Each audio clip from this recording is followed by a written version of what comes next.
Well, friends, it's Uncle Larry checking in on a Thursday evening post NFL action.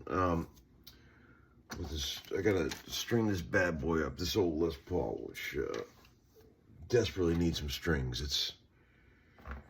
I've been playing this thing a lot, and these strings are just knackered on this thing. Like,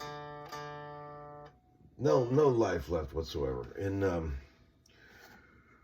I thought I'd take you along for the ride so we can chat, catch up. There's a few things I was gonna sort of keep you abreast. Do we still say that? Abreast? How's everybody doing, for fuck's sake? Hope everybody's good. Today was day 3 of a 3-day session run for old Larry, and we had a great week working with the guy I mentioned, Wyatt Flores, with Charlie Hanson producing. It was great. We had a great time, and man, just really good band. Freddie Eltringham, Jimmy Sloas, Brian Sutton, Alex Blue Eyes Wright, and we just had a good time. And it was cool because I was able to get very creative with guitar stuff, and you know they were cool with all the trippy atmosphere stuff, which I like doing. And man, I gotta tell you, for about I was just talking to a friend of mine on text, and we were another guitar player guy I know. He's a fellow session man, and I was saying, I just had the boys at XTS Pedal Company, you know, the guys that make all my pedal boards. I've got that big ass board that I use for cartage. You guys have seen a million times, right? That I've used for years. I love that board. Everything I need's on there. But there's like half a dozen pedals that I like to use, but I always keep them in that rack of drawer full of pedals. But anytime I ever want to use them, I have to dig them out of the drawer, find a power supply, find cables, plug them in, and by the time I do all that, I lost the inspiration. And like, I've been thinking for like 5 years if I should just make a little satellite board that I could keep in my rig, that I could put off to the side of my main board with all that shit already wired up, already powered, so that I don't have to work to use it, right? So today was the first day I tried. I got that back from, I'll show you a picture of it. I'll put it in the thumbnail, actually, of this video. Just a bunch of stuff that I love that I haven't had on my main board, you know? And man, from the moment I plugged it in today, I was like, fuck yes. Total inspiration. Like, having all that stuff already wired up, already powered.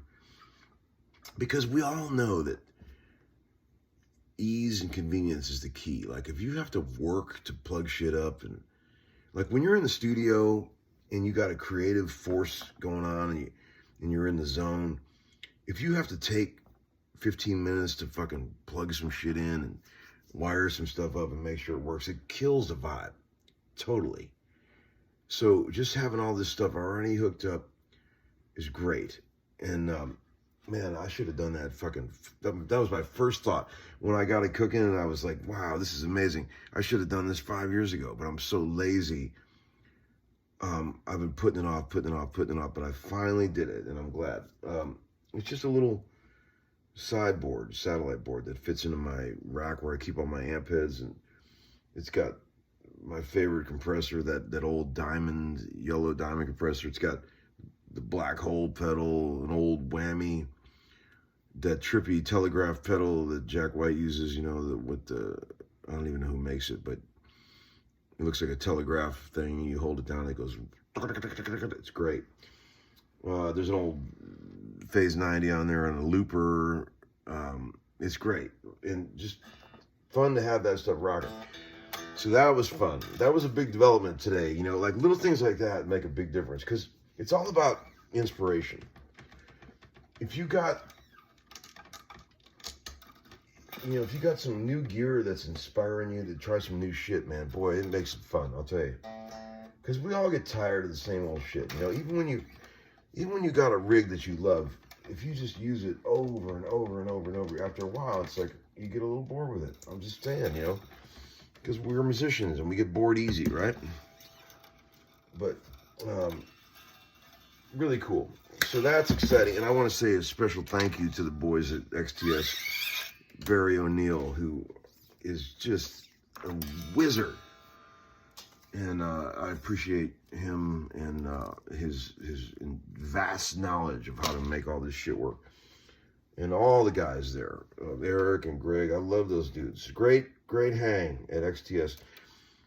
I'm not trying to sell you nothing, people, but if you need a pedal board made, that's the only place to go. XTS in Nashville. They can make anything you could ever dream of. The most simple board all the way to the most NASA looking shit you could ever imagine. They can do it. And man, they're great. And I love those dudes. They're sweet, sweet dudes. So there's that. And, you know, I used to make my own pedal boards when I was a young man. You know, there's something fun about that too. You know, like getting a little DIY with it and, you know, trying to do your own thing. That's how I started. But you quickly realize that when you have stuff done, have it done by professionals, it's always a little better. And it doesn't break. That's the thing about pedal boards, man. You gotta be able to count on them. And boy, they will let you down when you need them the most, man. I mean, a pedal board will fuck you 10 ways to Sunday. When you need it the most, man, when the pressure is on, you're on an important session and shit's got to be right, and all of a sudden it's like, oh shit, what's that crackling? Oh shit. Man, we've all been there, friends. We have all been there. But yeah, it's fun. I got a cool guitar to show you too. I don't know if you guys have seen this. I've had this for a good while. It's a 59 Danelectro U2, but it's branded Silvertone, but obviously, you know, they're all made by Danelectro, but Masonite body. It's one of the cleaner ones I've ever seen. This one's in fantastic condition. It's like, usually these are pretty hammered when you see them. But I bought this years ago from Rumble Seat, and it used to belong to Rick Vito, one of my favorite guitar players, the guy that played the solo on Like a Rock and Tender as a Night by Jackson Browne. This is a really good sounding guitar. It's real throaty, and maybe I'll play it for you in a minute. But I even went and had it refretted and everything because I really like this guitar. And I had it in my cartage for a long time. Decided to take it home because I kind of wanted to play it at home a bit more. But this is a cool fucking guitar, man. I've owned a bunch of these old Danelectros and Silvertones with the lipstick pickups. Particularly great one here. Just saying. That's a fun one. If you don't have one of those old lipstick guitars, and you consider yourself a serious guitar player, you should get one. Because they are usable, and they have a sound that's very unique. They're about medium output in terms of like how generally loud pickups are. They're probably about medium. They're not real loud, but they're not weak like those old Supro pickups or anything. They're right in the middle, but they have a glorious tone.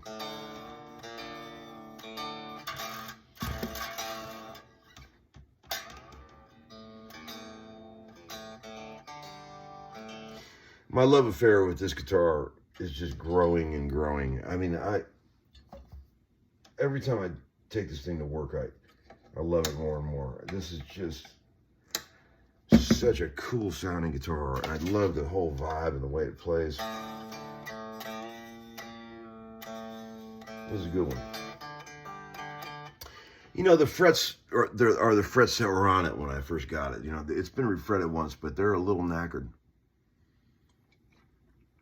I reckon this guitar would even be better if I had a nice fret job done up, but I kind of don't want to fuck with it. You know that thing where you just like something and you're afraid to monkey with it, as they say. Boy, I don't know if you guys watched that game tonight, but the Bills got beat up. The Texans, man, who were only 5-5 up until tonight. Nobody was expecting anything from them, but their defense is fucking nasty. Supposedly the #1 defense in the NFL, which I'm surprised their record isn't better, but Lord, they beat fucking Josh Kelly to a pulp tonight. Or, I'm sorry, Josh Allen. I'm thinking of Jim Kelly. They beat him up bad. He's going to have I told Ebo, I was texting him, I said, man, it's going to take Josh Allen 45 minutes to get from the bed to the shower in the morning. They beat him up tonight. I think he got sacked 8 times. That ain't good. The Bills were looking pretty rough. They were 5-point favorites in that game too, and they lost. So you never know what's going to happen. You can't count on anybody in the NFL these days. I'll tell you that. I wanted to show you these fucking. You guys probably know all about this, but you guys. I'm sorry, I don't know what the battery thing just came on. You guys probably know about this, and I don't know shit about it. This phone is supposed to be charging, but I hope it is.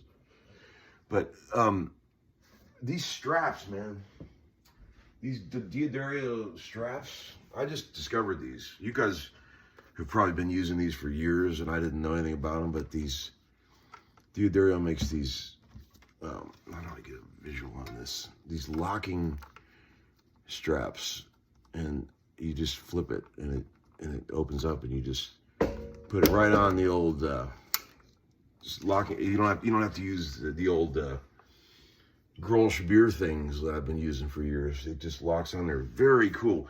And aside from the great locking ends on these, the straps itself is like really cool, like really padded and comfortable. I'm in love with that strap, and I just emailed the guy from Diodario a minute ago and said, dude, can I buy like a dozen of those for all my guitars? Highly recommended, friends, if you haven't tried those. Well, I don't even know what they're called, but they're definitely Diodario. They're look on their website and see, get yourself a couple of those things, man. They're fucking awesome.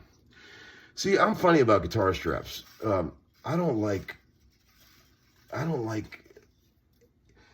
any strap that's not like black nylon and plain and slippery. Like I only like straps that are like real slippery, because I don't like any, those people, they love to use those leather straps and that look really cool, but they grab your shirt and they just take your shirt with it every time the guitar moves. I don't like that shit at all, man. I gotta have a slippery guitar strap that slides over what you're wearing, because I can't take it when they grab onto your clothes. Fuck that. I don't know why people use those kind of straps. It fucks me up. I don't know. And I dig these old vintage, like I've got a bunch of these old, Ace guitar straps, like Hendrix used and shit. These are worth a fortune, but they're great and I love them, but they're never long enough for me. I'm like 6'2", and they're not quite, they're always a little too short for me, even all the way out, they don't fit me right. But if you're like 5'8", you can play the fuck out of those Ace straps. You got no problems. They're good for you. Man, we're getting into the weeds now. Hey, Josh Rawlings from Music City, Vintage, or Music City Bridge, or in Baked Alaska, my record label that we help, me and Joe Glazer and him have. They just put out a new album. Really cool. All these amazing guitar players all playing benders. It's called Nashville Benders Volume 3, and it's just came out. And it's like Brent Mason and Johnny Hiland and all these bad motherfuckers, all, Jimmy Olander, and there's all kind of dudes on there, all doing one song each and playing a bender. I just listened to some of it. It's fucking awesome. Check that shit out if you're bored. It's on Baked Alaska, our little label that we're going to change the world with. You know, we're changing the world slowly, but we're doing it. Music City Bridge and Baked Alaska, that shit's all tied together, you know. But yeah, check that shit out. And also too, I'm not trying to sell you guys nothing, please, but I always forget to tell you guys about this stuff. Humbucker merch, man.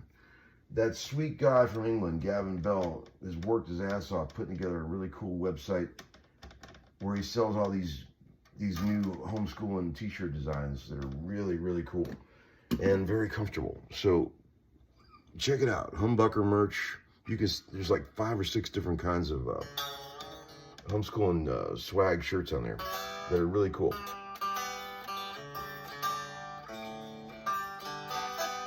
We're almost there, friends. 2 more to go. It's getting hot up here, so I'm gonna take off the corporate sweater. That's what I'm gonna do. I'm really excited about this this 59 Mono 355 that just showed up yesterday. It's funny. It's very different than the one I have. This one's got a bigger, more full kind of neck. Full C-shape kind of neck, and it's going to be a monster. I already know it is, but it needs a bunch of work. But here's the thing. You'll notice this, like, I haven't talked about this enough, but I need to start talking about this more. This guitar suffers from, it's been refretted once, but it was refretted by a hack. I don't know who did it, but see, when a hack refrets an old guitar, here's what they always do wrong. And you'll see this. And Greg Voros always talks about this. Like, it's one of those things where you pick up a guitar and you play it and you go, ah, man, it just feels weird, but you don't know why it feels weird. Greg Voros was the first guy that ever pointed out what's going on, because he's expert repair guy. And he's like, here's why you hate this. When people refret these guitars, sometimes they get spooked and they over bevel the edges of the frets. What I mean by that is they're trying to blend the fret into the side of the binding, and they try to make it look smoother by beveling it too much. And when you do that, you lose real estate on the fretboard. You know, when you play an old guitar and it seems like every time you play either one of the E's, you're slipping off. A lot of times it's not because the nut spacing is too tight. It's not that. It's because the damn frets are over beveled, and there's too much angle where the string is falling. There doesn't need to be this giant amount of bevel here. This is way too much. And you start looking at this stuff, you'll see this a lot with fret guys. They don't understand you can't over bevel these things.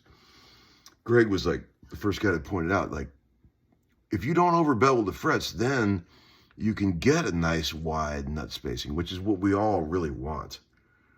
If you got perfectly beveled frets in a nice wide space, you got all that real estate to play on the fretboard, and you're not squeezed in, and you're not sliding off. Like these frets are kind of new, but I have to have it refretted because it's just useless with these over beveled frets. So I'm going to do that right away, and then we'll see what we got. And also, too, of course, the guard is gassed out. So is the other one. The other one I got the same way. So the boys at Groons are making me 2 new guards for these things. But, man, it's sad to see these old pick guards go because they're toxic at this point. There's no way to save them. I wish you could stop the gassing out somehow, but once it's gone, it's gone. That's it. So there's that. And so once that guitar is done, it's going to be a killer. I know it. I mean, the pickups are great, and the neck is great, the balance is good.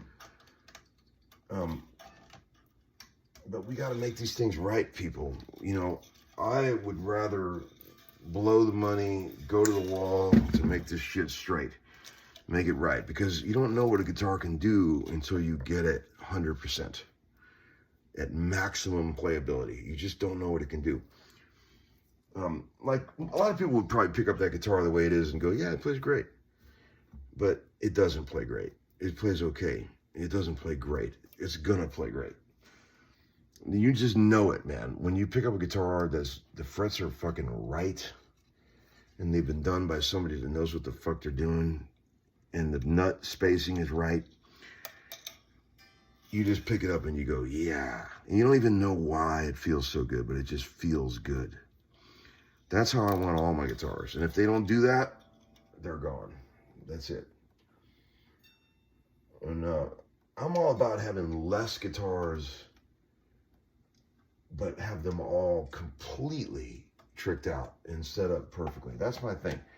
Like, some guys have hundreds of guitars and shit. They're like, it's all about quantity. I ain't like that. You know, I just want to have fewer guitars, but have them all dialed in, like, really nice, man. So that there's, every time you pick it up and use it, you're like, fuck yeah.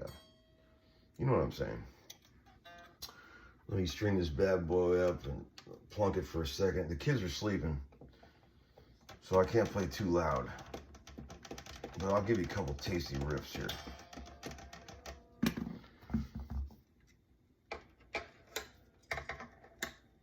You know, late night riffs for the insomniacs out there. Let's turn the corporate amp on. 68 Vibrolux has been getting a lot of action around here lately. Let's tune this bad boy up. Stretch these strings out. Real nice.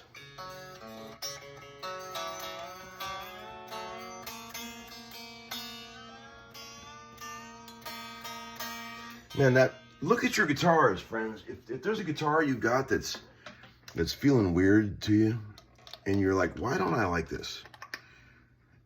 But you feel like the guitar's got potential, but there's just something wrong with it. It doesn't feel right. I would guarantee you that the frets are over beveled. It's very common. There's a lot of guitar repair guys that don't know how to do that right. And they put the frets in and they think they're doing it right, but they're not doing it right.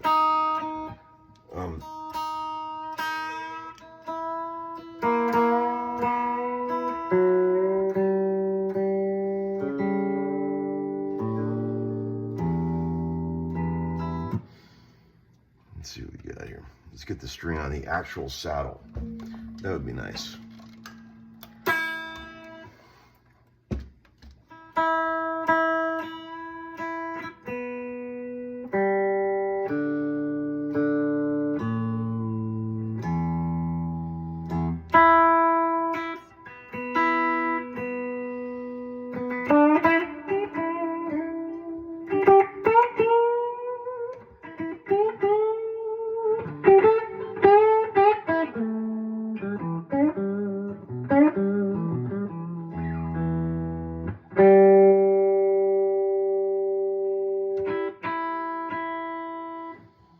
Turn that shit down a little bit. It's gonna freak the kids out.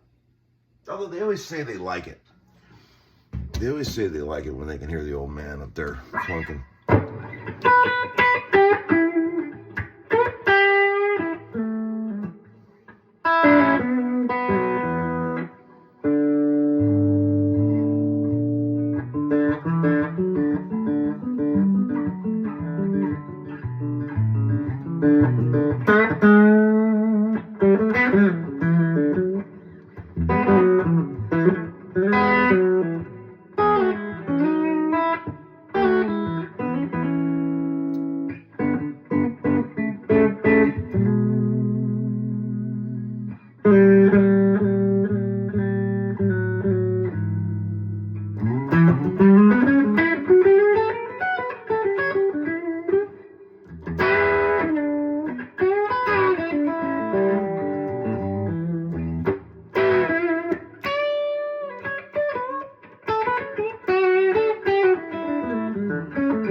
Bet you never thought of that one.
Check it out.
That's enough for tonight.